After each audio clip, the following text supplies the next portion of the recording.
Stop asking why they hurt you and start asking why you allowed it. You think it's them. You think they're the ones who caused all your pain, your heartbreak, your sleepless nights? No, it's you. You allowed it. You handed them the power. You showed them how to treat you, and they followed your lead. Every time you begged for their attention, you whispered, "I'm not worth more than this." And now they think you're so cheap, so desperate, that you'll keep crawling back no matter how much they tear you apart. But let me tell you something. No more. Not until we're done here. Not until we show you the truth, the reality you've been too blind to see because you're drunk on the illusion of love. You're holding on to someone who doesn't even deserve to be in the same sentence as the word love. And we're going to break that illusion for you, piece by piece, until there's nothing left to beg for. Before we start ripping the mask off this fantasy, hit that like button and subscribe to the channel. Someone out there needs this wake-up call. Make sure you share it with them. Imagine being handcuffed in a room with no walls. You're free to walk away, to leave, to escape, but you don't. Instead, you sit there, pulling on the chains, begging the person who put them on you to take them off. That's what begging for love feels like. Handcuffs you could slip out of at any moment, but you don't, because you think their permission is the key. The truth is, they've been watching you struggle, and begging keeps them in control. They know you won't leave. They've convinced you that freedom isn't yours to take. And every time you cry, plead, or grovel for their love, they tighten the cuffs just a little more. But here's the kicker. The cuffs were never locked. You've been holding yourself prisoner this entire time, waiting for someone else to set you free. Do you know what begging says to someone? It says, "I need you more than I need myself." It says, "Your validation matters more than my dignity." It's an unspoken permission slip for them to treat you like an option while you treat them like a prize. Look around. How many stories have you seen of people begging their exes to stay, only to be abandoned again? There's a post on a breakup forum. "I begged her to take me back, and she did, but now she treats me even worse." Or the man who begged his girlfriend not to leave, only to find out she'd moved on to someone else within weeks. This is the harsh reality. Begging doesn't make them love you. It makes them lose respect for you. You can't force someone to see your worth, and the more you try, the more invisible you become. Even someone as iconic as Princess Diana faced this.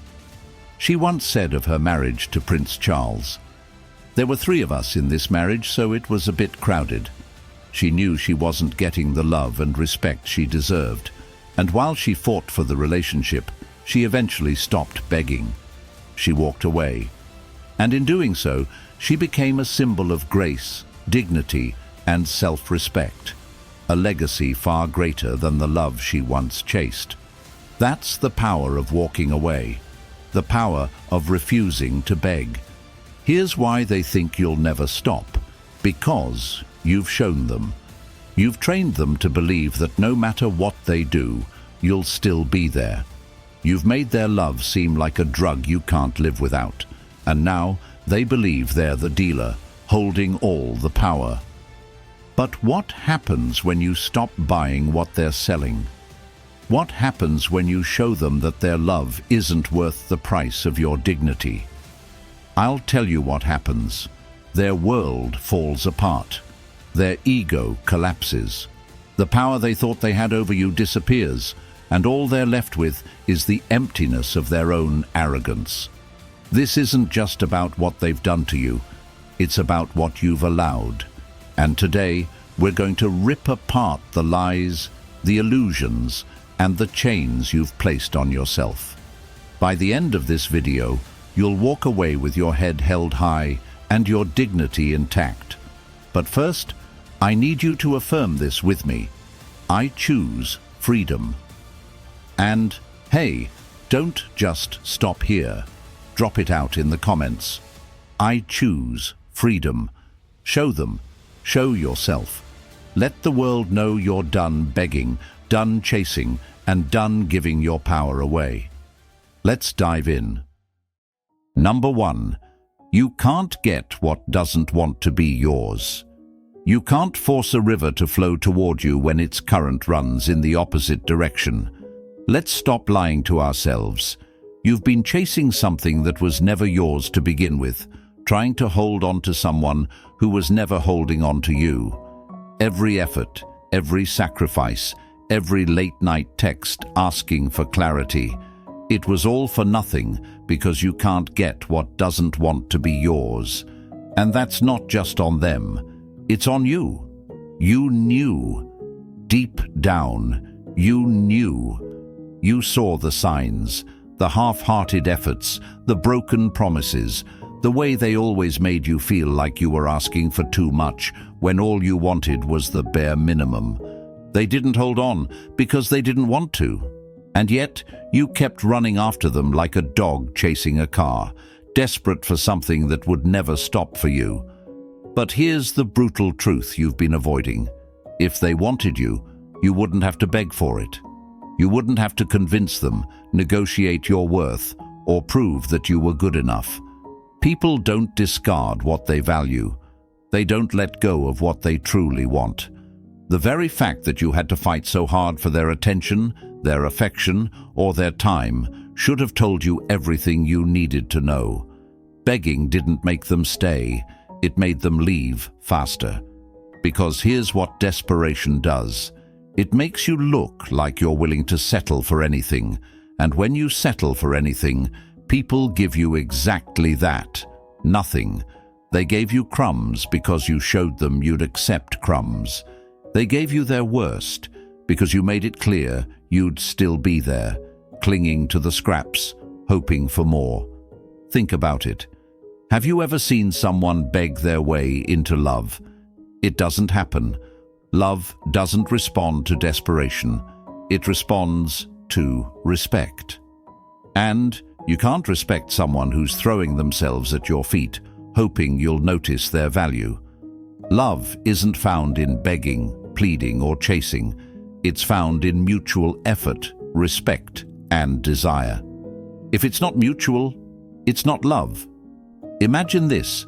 You're holding onto a bird in your hands. You're gripping it so tightly, afraid it will fly away, that you start crushing its wings. That's what chasing someone who doesn't want you looks like.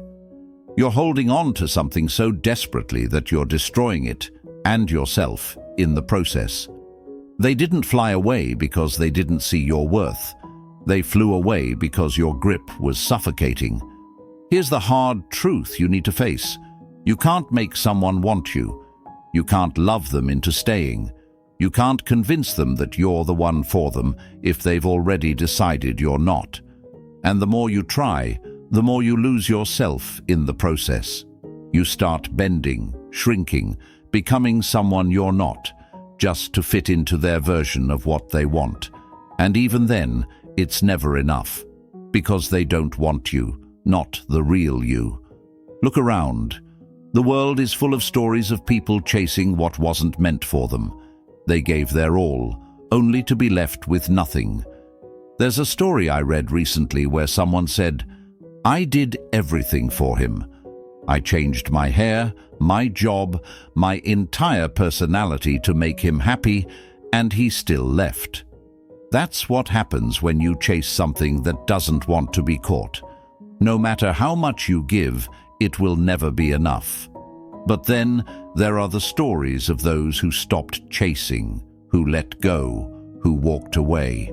Those are the people who found their strength, their worth, and their freedom.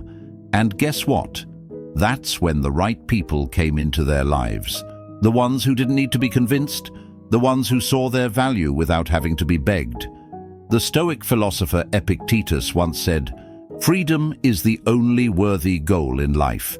It is won by disregarding things that lie beyond our control." Their love, their attention, their commitment. It was always beyond your control.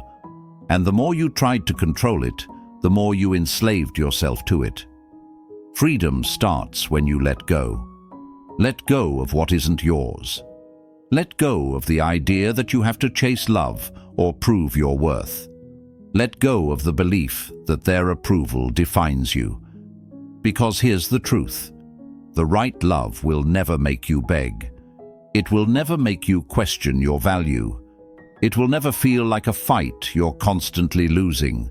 Stop chasing what isn't chasing you. Stop holding on to what's already gone. The moment you let go is the moment you take your power back. They don't define your worth. You do. And if they couldn't see your value, that's not a reflection of you. It's a reflection of them. Drop this affirmation in the comments. I let go. Say it, feel it, live it. It's time to stop chasing and start choosing yourself. Let's move forward. Number 2. Every apology was a lie you wanted to believe. An apology without change is just manipulation. Let's stop pretending their apologies ever meant anything. They weren't apologies. They were rehearsed lines meant to keep you hooked. Every "I'm sorry" was a reset button, a way to calm you down just enough so they could keep doing whatever they wanted. But here's the hard truth you've been avoiding. Every apology was a lie you wanted to believe. You wanted to believe them when they said they'd change, didn't you? You wanted to believe that this time would be different, that the pain would stop, that the cycle of hurt would end. But it never did it? Because their apologies weren't for you. They were for themselves. They weren't sorry for hurting you. They were sorry for the consequences of their actions. They weren't apologizing to make things better. They were apologizing to keep you around. And you let them. You let their words blind you to their actions. Every time they said, "I'm sorry," you ignored the fact that they kept doing the same thing over and over again. You told yourself, maybe this time they mean it. But deep down, you knew. You knew their apologies were empty, but you held on to them because the lie was easier to bear than the truth. They didn't care enough to change. Apologies without action are nothing more than manipulation. They're tools used to pull you back into the cycle of hope and disappointment. They're the sweet words that make you lower your guard, only to get hurt all over again. Marcus Aurelius once said, "Waste no more time arguing about what a good man should be. Be one." The same applies to relationships. Don't let someone argue their goodness through words. Make them show it. Think about the last time they apologized. Did anything change? Did their behavior improve? Or did things go right back to the way they were once the dust settled? That's the pattern, isn't it? They hurt you, they apologize, you forgive, and the cycle repeats. That's not love. That's not respect. That's a game, and you've been the one losing. Imagine being stuck in a revolving door. Every apology is like someone giving you a push, spinning you around, and making you think you're moving forward. But you're not. You're just going in circles, exhausting yourself, while they stand on the outside, watching you chase your own tail. The only way to stop the spinning is to step out of the door. Look around at the stories of people who finally stepped out, the ones who stopped believing the lies, who saw through the empty promises, and who decided enough was enough. There's a story I read where someone wrote, "He apologized every time he cheated, and I believed him every time. But after the 5th time, I realized his words meant nothing." That's the reality you need to face. Their apologies weren't mistakes. They were strategies. They weren't slip-ups. They were calculated. But don't get it twisted.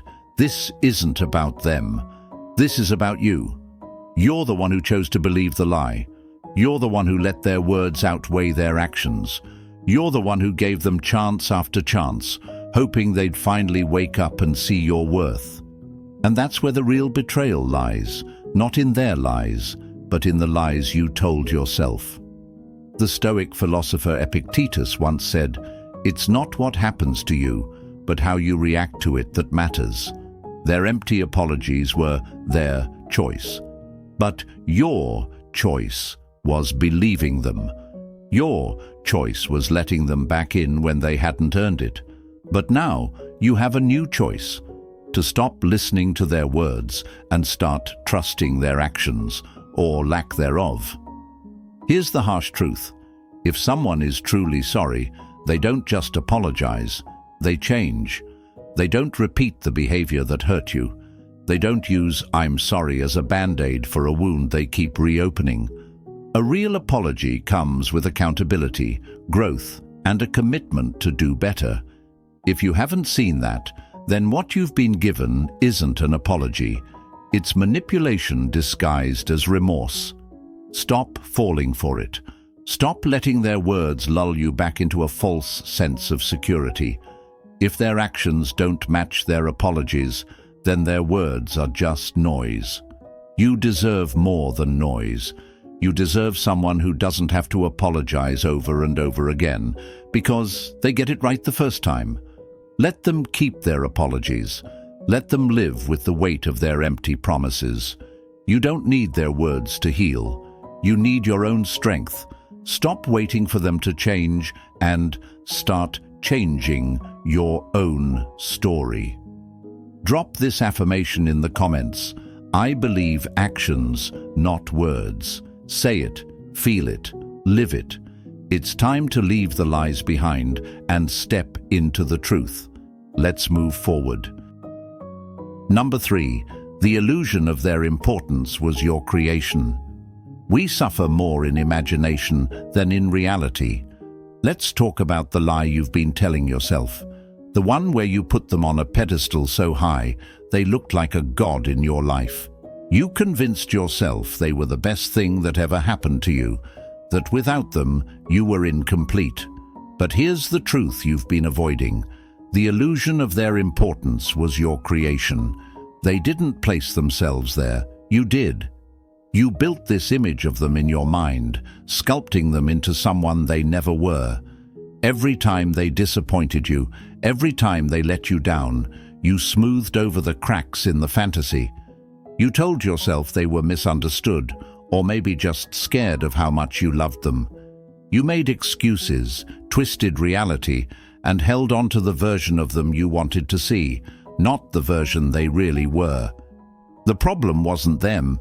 It was the illusion you created around them. You took their good moments, their sweet words, and their fleeting acts of kindness and turned them into a masterpiece in your mind. But here's the gut-punch reality. What you were holding on to wasn't them. It was a fantasy. And fantasies don't hold up under the weight of reality. Imagine a house built on sand. No matter how beautiful the walls are, no matter how grand the design, it crumbles the moment the tide comes in. That's what your relationship was, an illusion standing on an unstable foundation. You tried so hard to keep it standing, but it was never built to last. They didn't ask to be put on a pedestal. In fact, they probably enjoyed the power it gave them. Why wouldn't they? You handed it to them. You placed them above you, made them the center of your world, and taught them that their love was something you had to earn. And they took it, not because they deserved it, but because you let them. Here's the brutal truth. They were never as special as you made them out to be. Their importance in your life wasn't because of who they were. It was because of how you chose to see them. You gave them the starring role in your story, and they played the part because it was easy. But now, it's time to rewrite the script. Look at the stories of people who've been through this. How many times have you heard someone say, "I can't believe I ever thought they were so amazing. Looking back, they were so ordinary." That's what happens when the illusion shatters. You start to see them for who they really are, Not the flawless version you created in your mind, but the flawed, selfish, and sometimes downright unremarkable person they always were. Take Marilyn Monroe, for example. She once said, "I'm selfish, impatient, and a little insecure. I make mistakes. I'm out of control, and at times hard to handle. But if you can't handle me at my worst, then you sure as hell don't deserve me at my best." She knew who she was, flaws and all. But how many people in her life tried to turn her into an illusion, an idea, rather than seeing the real person? The people who loved her for the fantasy always left when the reality didn't match up. That's exactly what you've been doing. You've been loving someone for who you wanted them to be, not who they really are. And the moment you see the truth, the pedestal crumbles, and you're left wondering why you ever put them up there in the first place. The Stoics remind us that suffering often comes from our perceptions, not reality. Marcus Aurelius said, "You have power over your mind, not outside events. Realize this, and you will find strength." Your suffering didn't come from them. It came from the importance you placed on them. You made them the source of your happiness, your worth, your identity.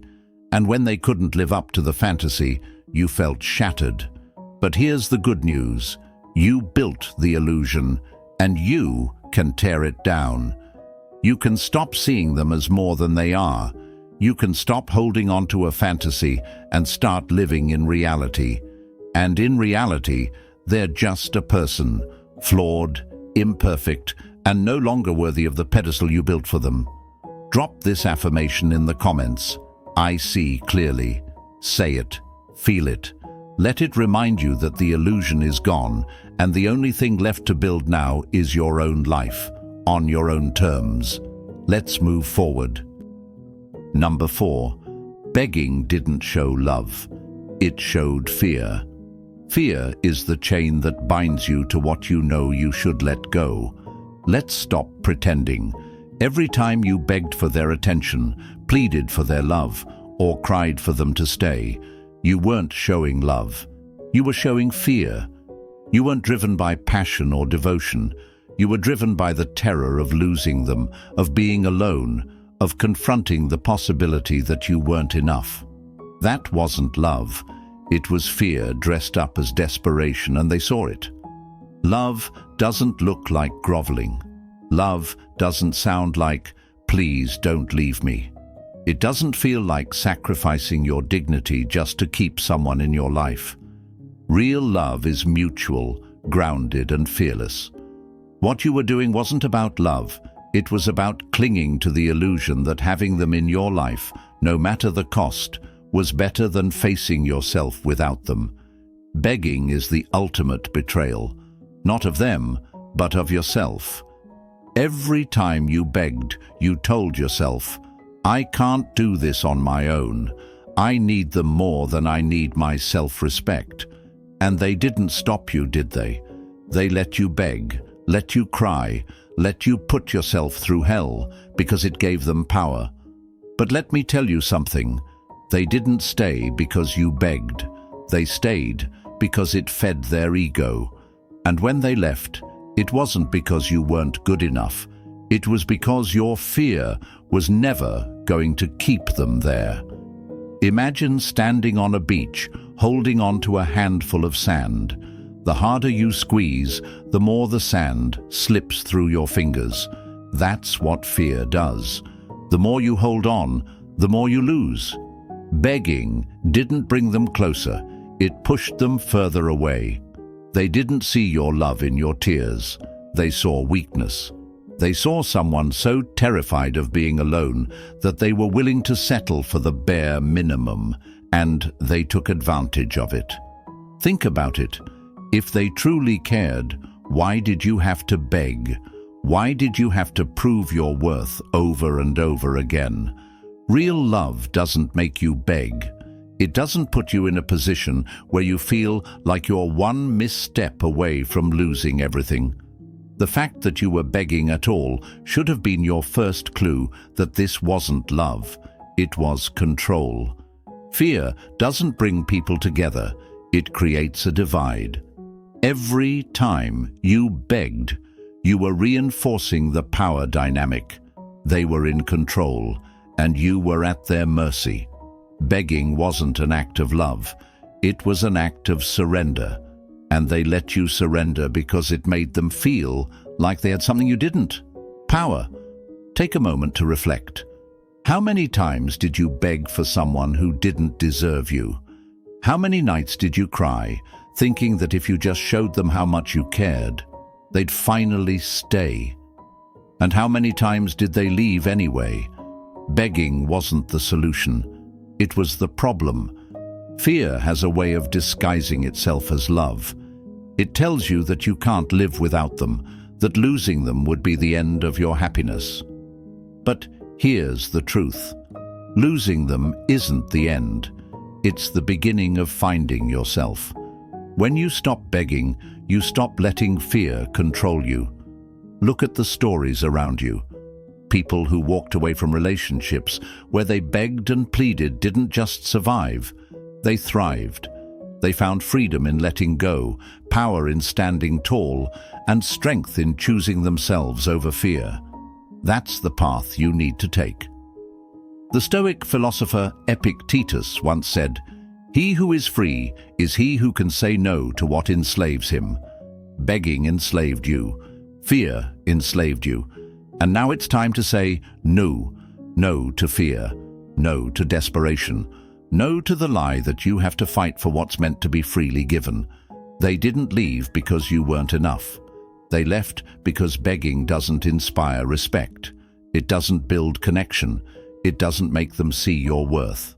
But walking away, that forces them to see you in a whole new light, not as someone desperate for their love, but as someone strong enough to love themselves. Drop this affirmation in the comments. I am fearless. Say it, believe it, because love doesn't beg, and neither do you. Let's move forward. Number 5, the beggar's funeral. You can't begin a new chapter if you keep rereading the old one, the version of you that begged, pleaded, and waited at their doorstep. That version is gone, dead, buried, finished. There's no resurrection, no turning back, and no apologies that can bring it back to life. They didn't just underestimate you, they buried themselves in the process. The day you stopped begging wasn't just the death of a weak version of you, it was the beginning of their biggest regret. Begging for love is like planting seeds in concrete. You water, nurture, and hope, but nothing grows. And yet, you kept going. Why? Because you believed in the illusion they sold you. But here's the truth. You weren't watering a garden. You were digging your own grave. Imagine this. You're trapped in a dark, endless pit, clawing at the walls, screaming for someone at the top to throw you a rope. They hear you. They see you. But they stand there, watching, enjoying the sight of your desperation. Every tear you shed was another brick they laid, keeping you trapped. But the day you stopped begging, that was the day you built a ladder out of the very chains they used to bind you. Here's the hard truth you don't want to hear. Every time you begged, you wrote yourself as the villain in your own story. Begging wasn't love, it was self-betrayal. It was you telling yourself, their approval matters more than my self-respect. You gave them the pen and let them write your narrative, but the story they wrote wasn't about love, it was about power. The Stoic philosopher Marcus Aurelius once said, "Waste no more time arguing about what a good man should be. Be one." Replace man with yourself. Stop wasting time trying to prove your worth to someone who couldn't see it. Take Oprah Winfrey, for example. She was fired from her first television job because she was deemed unfit for TV. She didn't beg for another chance. She walked away and built her empire. Imagine if she'd stayed there, pleading for validation from people who couldn't see her worth. Her story would have ended before it began. That's the same choice you face now. You can beg for someone to see your value, or you can rise like Oprah and show them what they lost. You don't need their permission to thrive. When you begged, you were feeding their ego, building it into a fortress that they thought would last forever. But when you stopped, it was like nailing the coffin shut.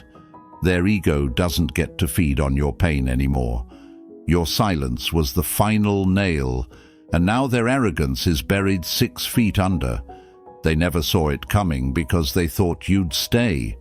Why wouldn't they? You trained them to think you'd always come running back. Every text you sent, every tear you shed, every desperate "I miss you" was fuel for their pride. But here's where they messed up. They forgot that even the softest hearts have breaking points. They thought your love was endless, but love isn't supposed to hurt. Love doesn't beg. The Stoic philosopher Epictetus said, "If you want to improve, be content to be thought foolish and stupid." They thought you were foolish for begging, but the real fool is the one who lost you. The day you stopped begging wasn't just an end, it was a beginning.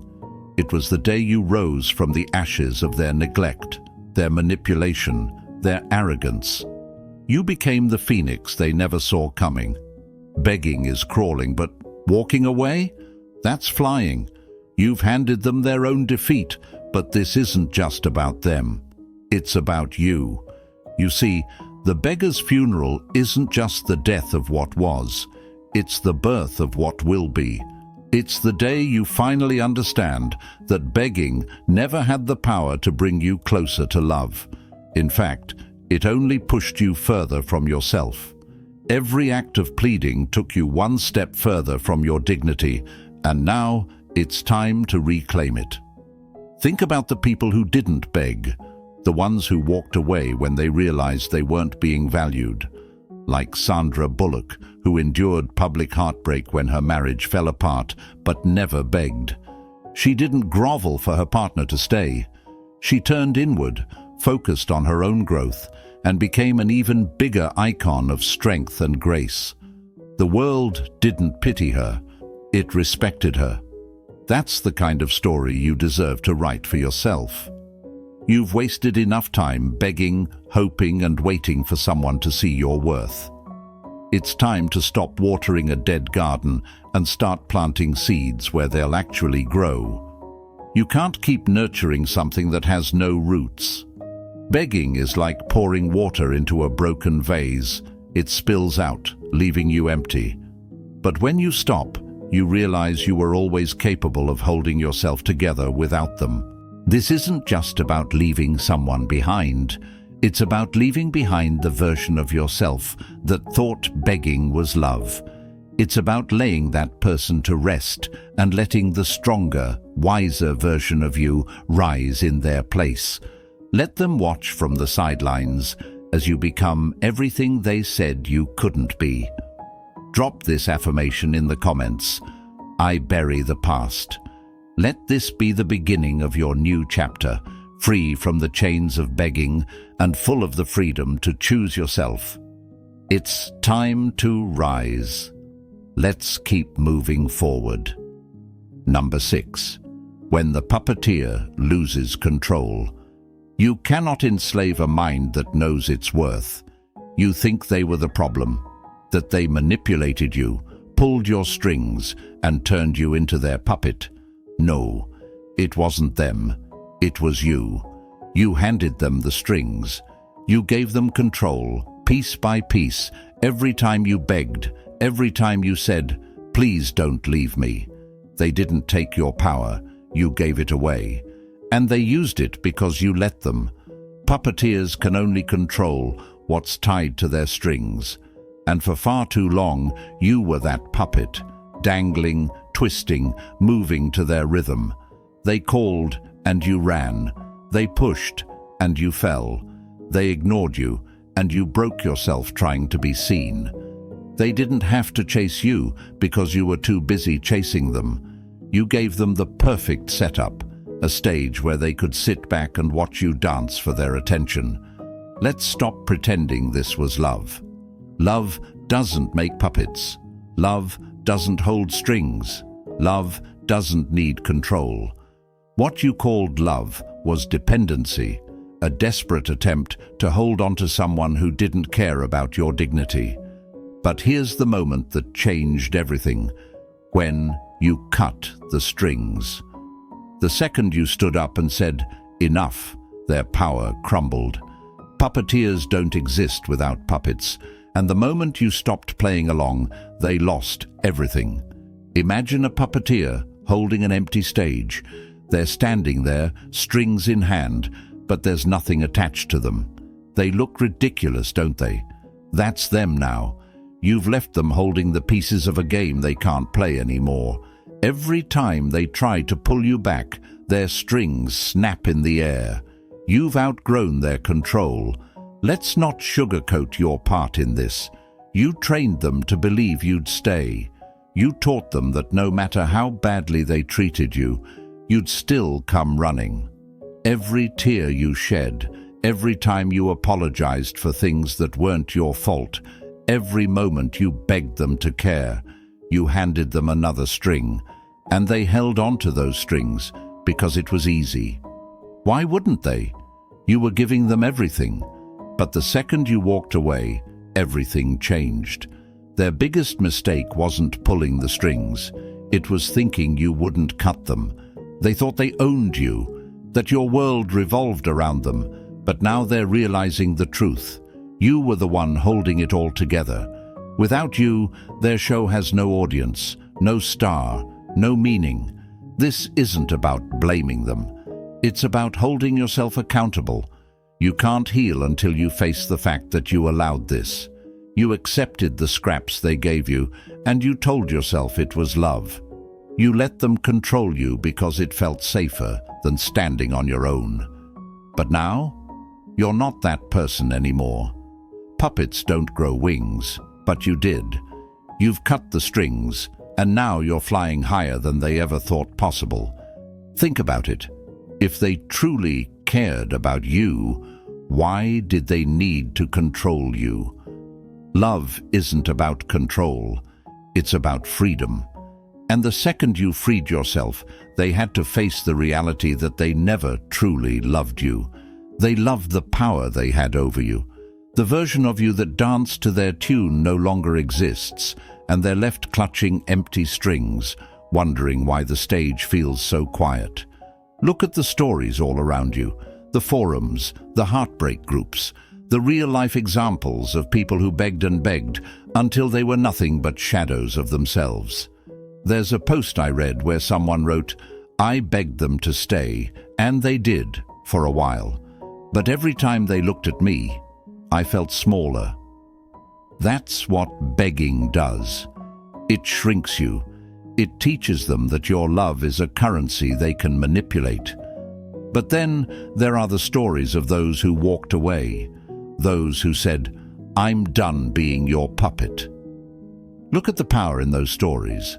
Look at how the people who left found themselves again, while the ones they left behind stayed stuck, confused and powerless. That's you now, the one who walked away, the one who said, "You don't control me anymore." The Stoic philosopher Seneca once said, "He who is brave is free, and freedom isn't something anyone gives you. You take it. You take it when you stop letting someone else pull your strings. You take it when you choose yourself over their games. You take it when you realize you've been the one holding the power all along. This isn't just the end of their control, it's the beginning of your freedom. Let them sit in their confusion, holding strings that no longer connect to anything. Let them wonder how the puppet learned to walk on its own. You're not their entertainment anymore. You're not their backup plan, their safety net, their puppet. You're done being controlled. Drop this affirmation in the comments. I cut the strings. Say it, feel it, live it. Let's move forward, because the stage is yours now. Number 7. This time, you choose yourself. The moment you start choosing yourself, the game is over for them. This is it. This is the moment everything changes. The moment you stop looking for validation from someone who couldn't even see your worth. The moment you stop begging, stop chasing, stop waiting for scraps of affection that should have been given freely. This time, you choose yourself. They thought they could keep you in the cycle. They thought they could keep you running in circles, desperate for their approval. But here's where they lose. Because you're not in that game anymore. The second you decide to choose yourself, you leave them spinning in the dust of their own arrogance. Let's stop lying to ourselves. You stayed because you thought their love would fix something inside of you. You thought that if you could just make them see your worth, it would somehow make you whole. But here's the truth. No one can fill a void inside you except you. They weren't the solution. They were the distraction. And you let them distract you for too long. Imagine standing at a crossroads. One path leads to more of the same, more begging, more chasing, more heartbreak. The other path, that's the path where you choose yourself, where you take all the energy you wasted on them and pour it into building a life where their absence doesn't hurt, because you've filled it with your own strength, your own love, and your own purpose. Choosing yourself isn't selfish, it's survival. Every time you begged, every time you lowered your standards, every time you stayed in a situation that made you feel small, you were choosing them over yourself. You were choosing their comfort over your dignity. And now it's time to flip the script. Look around at the people who chose themselves. Think about the celebrities, the icons, the role models who walked away from toxic situations and built empires out of their pain. Rihanna didn't just survive a toxic relationship. She turned her pain into power and built a billion-dollar empire. She chose herself, and the world stood in awe. That's the kind of transformation you're capable of when you stop pouring energy into people who drain you and start investing in yourself. You owe them nothing. Not another second of your time, not another tear, not another ounce of your energy. They took what they could, and now it's time to close the door. You don't beg for what you deserve. You demand it. And if they can't give it to you, you walk away without looking back. Choosing yourself means no longer settling for less than you deserve. It means setting boundaries and enforcing them. It means letting go of people who drain you, no matter how much you think you love them. Because real love doesn't ask you to shrink yourself. Real love doesn't make you beg. And real love doesn't make you choose between your dignity and their approval. This time, you don't wait for their text. You don't sit by the phone, hoping they'll realize what they lost. Because this time, their opinion of you doesn't matter. This time, the only opinion that matters is yours. The Stoic philosopher Marcus Aurelius once said, "The soul becomes dyed with the color of its thoughts." When you choose yourself, you change the color of your thoughts. You stop thinking, "Why don't they love me?" and start thinking, "Why did I ever think I needed them?" That shift is where your power begins. This time, you focus on you. You put all that energy you wasted on them into yourself. You rebuild the confidence they tore down. You rediscover the passions you gave up to make them happy. You pour your heart into becoming the best version of yourself, not for them, but for you. The day you start choosing yourself is the day everything changes. It's the day they realize they lost the best thing they ever had. It's the day their power over you dissolves. It's the day you take your life back. Drop this affirmation in the comments. I choose me. Say it, believe it, live it. Because this time, you're not begging, you're not chasing, You're not waiting. This time you're choosing yourself, and that's the final step. Let's move forward. This is it, the moment you take your power back. No more begging, no more chasing, no more wasting your energy on people who don't deserve you. You've seen the truth, and now you're unstoppable. Choosing yourself isn't just a decision, it's a revolution. It's you reclaiming your worth, your dignity, your life. Let them regret losing you. Let them sit in the silence you left behind. You're done being their option. You are your own priority. If this message hit home, make sure to like this video, subscribe to the channel, and share it with someone who needs this wake-up call. Let's keep growing together.